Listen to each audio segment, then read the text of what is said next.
You are all they can think about when they're with that other person. Please scroll on if this doesn't resonate. This is someone who chose an emotional vampire over you, and they know that now. They chose this person because of the love bombing. I think there was some affection that you weren't giving them. Maybe you weren't texting them enough, or someone else really went after them hard because you weren't giving them enough attention. I'm not saying that's the truth. You're probably too busy to give them attention. I mean, maybe you had to work and this person didn't, and that's why they had time to give them so much attention. They really know that there was an emotional vampire. They're the ones overanalyzing. And it's time for a change. This is what they want. They think it's time for a change. I think they want to come in, and I also think they want you to not overanalyze whatever happened before, whatever happened to make them choose this other person. They don't want you to overanalyze that. Oh, wow. Are they really wanting to change now? I don't know. Please, if you think this person might be stalking you and you don't want to talk to them, you go ahead and leave them a comment, because they could be stalking you on social media if you don't want to talk to them. But you don't reach out to them, please. But I'm getting a feeling this is someone who is very disheveled. Why did I just get the word disheveled? I just thought about Johnny Depp. Remember Amber Heard, the whole trial? And they kept showing all this stuff from their marriage, and they showed this one time when they got off the plane in Australia, I think it was, and he looked disheveled to me. And I found out later that they had been arguing. It was this whole thing. But I remember thinking, wow, he doesn't look good. This marriage is taking a toll on him. He just didn't look like the same Johnny Depp. That was why they were married. And, I mean, they just brought out bad things in each other, I think, is bottom line there. And I'm just going to say, I think it's a thing where they're feeling like Johnny Depp. Do you know what I'm saying? Oh, they're feeling like, how did I get into this situation? Whoa, I threw you away. They did. They sure did. They threw you away for the other person. You need to move on. You take this as it resonates for you.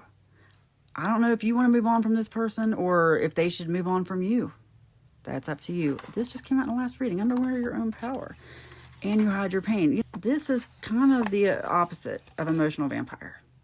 A lot of us hide our pain. You could be going through something and never tell anyone. But then there are other people in this world who anything they go through, they got to tell the whole world, right? I think that's the big difference. I think that's what they see now. In a way, I think they kind of appreciate that this person isn't so closed off with their emotions. I kind of think that's what drew them to the other person. And that'll happen because I've seen it so many times. It seems like, and it goes both ways. It can be the man or the woman in the relationship, but it seems like the world is full of high drama people who get together with low drama people and they feed off of each other. Like people who, the emotional vampire, I've never been one of those women who would reach out to the guy, oh, I need you, do this for me, do that for me. It's crazy to me how many of these women, and I'm thinking like the Amber Heard types in a way, maybe not as extreme as her, but it just seems the squeaky wheel gets the grease.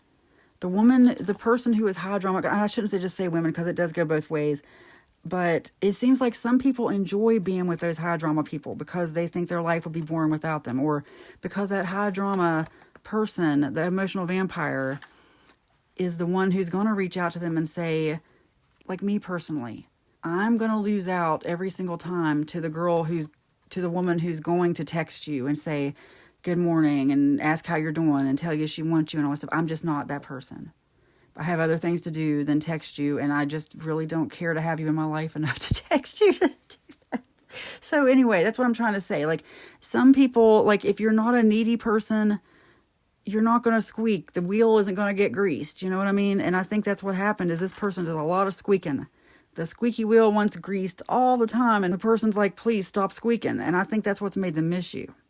I think they see you as a very powerful person. Now they look back, like they compare you to this person.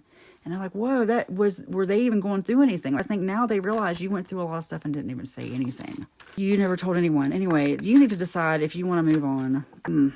It's their change, not yours. I don't feel like this is even your issue. This is on them.